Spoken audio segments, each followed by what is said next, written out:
Di saat Malaysia memohon untuk impor beras ke Indonesia, ternyata stok beras dalam negeri yang diproduksi kita mencapai rekor tertinggi di saat Jepang hingga Malaysia tengah dilanda krisis beras. Bayangkan, di Jepang, beras domestik Jepang dibanderol seharga 842 yen atau sekitar 100.000 rupiah per kilogram. Harga beras di Jepang ini naik lebih dari 100% dibandingkan tahun 2024. Sementara di Malaysia, rasio swasembada beras Malaysia turun menjadi hanya 56% pada tahun 2023, alias turun 6% dari tahun sebelumnya. Sejumlah persoalan yang membuat rasio swasembada beras Malaysia turun meliputi alih fungsi lahan, tanah di Malaysia yang semakin merosak, irigasi yang sudah ketinggalan zaman, hingga populasi petani yang sudah menua.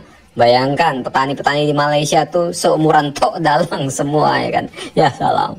Petani di Malaysia juga dilaporkan menghadapi tantangan seperti hama kumbang, ulat gerayak hingga gulma yang semakin mengerus produktivitas mereka.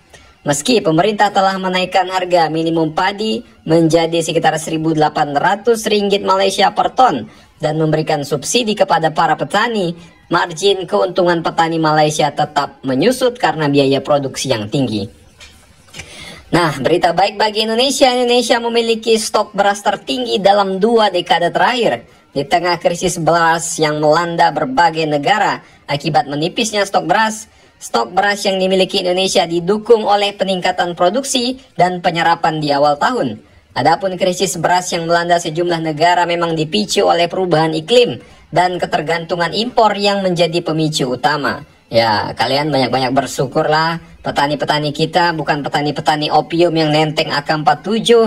Ya, jadi kita bisa fokus, petani kita memegang palu dan arit untuk memproduksi, palu sih Pak, arit doang ya kan, untuk bisa memproduksi beras untuk mencukupi beras di dalam negeri.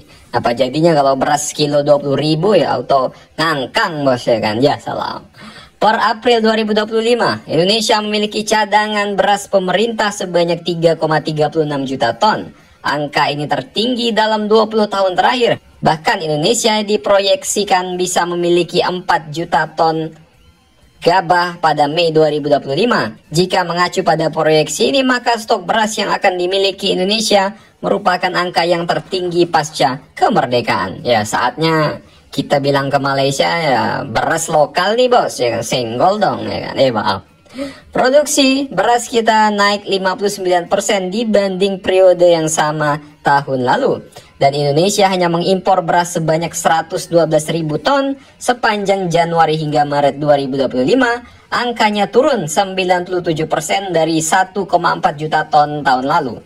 Jika ditelisik lebih jauh, Indonesia terakhir kali mencatatkan swasembada beras pada tahun 2019 hingga 2021, di mana rata-rata produksi beras pada periode tersebut adalah sebanyak 31,33 juta ton per tahun, dengan konsumsi beras mencapai 31,32 juta ton per tahun. Jadi bagaimana menurut kalian di saat Malaysia kekurangan beras, ya kita malah surplus beras. Ya kalau kita lihat berita kayak gini ya tentu saja senang, dan rasa-rasanya ya makan bergizi gratis nggak buruk-buruk amat bos ya. Komisaris Pak, maaf. Silakan komentar dan baku hantam kalian di bawah.